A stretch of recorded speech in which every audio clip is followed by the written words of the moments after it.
moi je crois que vous avez tout dit. Je vais seulement dire que Kagame n'a aucune crédibilité pour parler de ces questions des réfugiés. Parce que lui-même refuse de parler avec ses frères, les FDLR qui sont en République démocratique du Congo depuis longtemps. S'il avait accepté d'ouvrir un dialogue avec eux, on ne parlerait plus de ces questions de crise à l'Est de la République démocratique du Congo. Donc, le chantage qu'il fait en faisant brandir des vrais et faux réfugiés, c'est un chantage malheureux.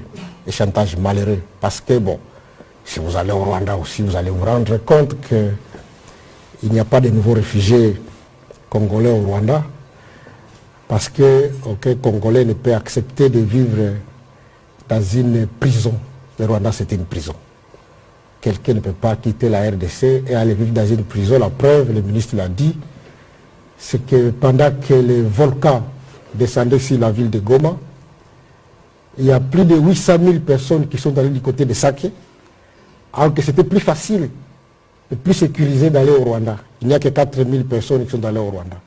Ça veut dire que les Congolais, les vrais Congolais, n'accepteraient pas d'aller se réfugier au Rwanda. Donc c'est un chantage malheureux, malheureusement. Merci. Ces déclarations, c'est dans les mêmes esprits qui aujourd'hui ont dit la République démocratique du Congo engage des mercenaires. Nous étions à Londres, vous aviez suivi le président de la République qui avait répondu très clairement sur cette question. Il a dit qu'on ne va pas recourir à une milice pour régler les problèmes de milice. Mais la République démocratique du Congo, comme un État souverain, est en droit d'organiser sa défense. Lorsque nous avons des avions Sukhoi, mais il y a un personnel technique qui doit les entretenir. Et si nous ne disposons pas de la main-d'œuvre, qu'est-ce que nous faisons? Lorsque la République a besoin de former ses militaires, on a besoin des instructeurs, et que nous avions de compétences, notamment des anciens de la Légion française. Est-ce que nous, on doit s'y priver de recourir à des moyens qui puissent nous permettre d'assurer la formation de nos militaires pour défendre l'intégrité de notre territoire? Et donc tout ça, ça procède de la mauvaise campagne parce qu'on veut à tout prix écarter l'attention internationale sur la responsabilité du Rwanda à travers la M23 dans l'agression de la RDC, dans les massacres des Kishiché. Parce que c'est ça le vrai problème sur lequel, en tout cas pour nous, justice doit être faite. On a impunément tué des compatriotes par des militaires qui parlaient anglais, les rapports l'établissent. Nous savons tous qu'en RDC on ne parle pas anglais. Mais donc aujourd'hui, il ne faudrait pas qu'on cherche des faux fuyants pour nous écarter de l'objectif essentiel. Et je vais terminer.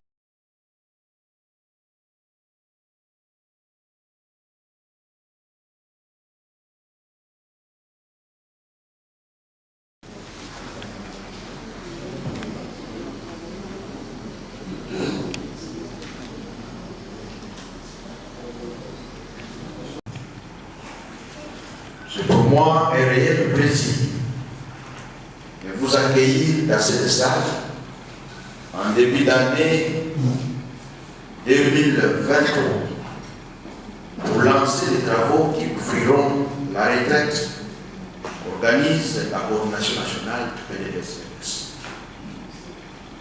J'en profite pour vous présenter à mon nom personnel et à celui de tous les personnels du PDS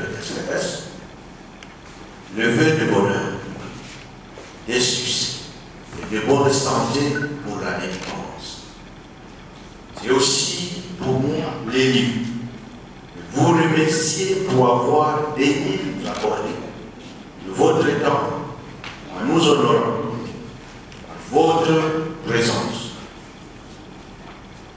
Nous savons combien est précieux votre temps et combien sont importantes et exigeantes vos charges respectives. Permettez-moi, mesdames et messieurs, de m'acquitter de l'agréable devoir. Un devoir d'état et d'honneur mérité. Celui de rendre le vibrant hommage à son Excellence, M. Félix-Antoine Tshilombo, président de la République, chef de l'État et président du Comité de pilotage. pilotage, pour son leadership et sa vision claire pour le retour de la paix, la restauration de l'autorité de l'État, la sécurité et la stabilisation de l'Est de la RDC et de l'Est de la RDC et de la RDC en général. Il a affiché une farouche détermination de lutter contre l'instabilité devenue quasi permanente dans l'Est de la RDC. Le PDDSS est donc sa vision et son inspiration. Permettez-moi également, mesdames et messieurs, de remercier le Premier ministre de la RDC, chef du gouvernement et vice-président du comité de pilotage, son Excellence Jean-Michel Samba Dieng, pour sa disponibilité et l'accompagnement de son gouvernement en faveur du PDDSS. Le remerciement s'adresse également à l'ensemble des gouvernements de la République pour les efforts qui ne cessent de déployer jour pour jour pour que les actions coordonnées puissent apporter des solutions aux multiples problèmes de notre pays. Mesdames et messieurs, permettez-moi de revenir sur l'histoire du processus et a conduit à la création du PDDSS. En effet, depuis que son Excellence, Monsieur le Président de la République, Félix-Antoine Tshisekedi Tshilombo, a été élu à la magistrature suprême du pays, il avait fait de la restauration de l'autorité de la paix. Je reviens en place du comité de suivi pour cesser le fait qui a produit le costume de l'SS. Le SIAP va consacrer ses efforts sur le processus dénommé Mouressa 1, Mouressa 2 et Mouressa 3. Le costume interpuisses vont concentrer leurs efforts dans les moyens au plateau, de physique et des moyens d'ombre dans la sensibilisation et mobilisation des groupes armés et s'employer au petit dialogue de rapprochement des communautés dans les villages de Bijombo, Kigongo, Bigenge, Minembwe, Moni, Kakangara, Baraka, Kaololo. Le processus de la recherche de paix a conduit le gouverneur du Nord Kivu et de l'Ituri à développer plusieurs réunions avec les bailleurs et le cabinet du chef de l'État. Les discussions avancées depuis 2019 à Bukavu, Goma et Kinshasa avaient abouti en 2020 au compromis qui ont dégagé les principes JAP.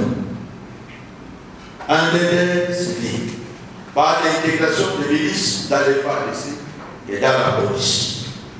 Un délai communautaire avec comme principe tout pour les communautés avec les communautés. Pas des primes aux ex-combattants, mais soulager la souffrance des communautés victimes. 3. Un délai comme outil de paix, de résolution des conflits et de cohésion sociale. 4. Un délai dont la réinsertion et la réintégration socio-économique tient compte des besoins réels des communautés et des ex-combattants. 5. Un délai qui s'intègre dans les nouvelles normes et directives des Nations Unies et de l'Union africaine en matière d'aide. 6. Un délai décentralisé qui régisse le PDDSS.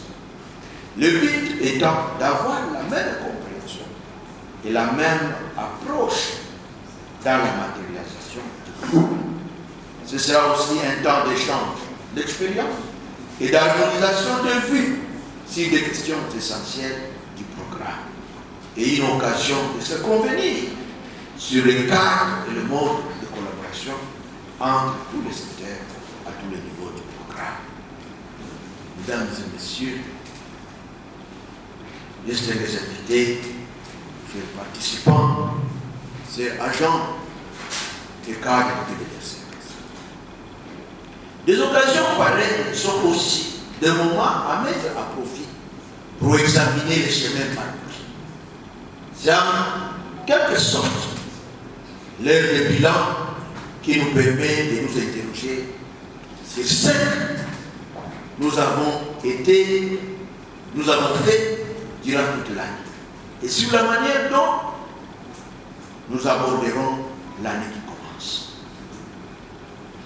Je ne vous apprends pas, je ne vous apprends pas le travail dont il y a besoin. Et nous analyserons le point de vue sur la manière de matérialiser ce programme. C'était, je déclare, ouverte la retraite des agents de l'État. Je vous remercie.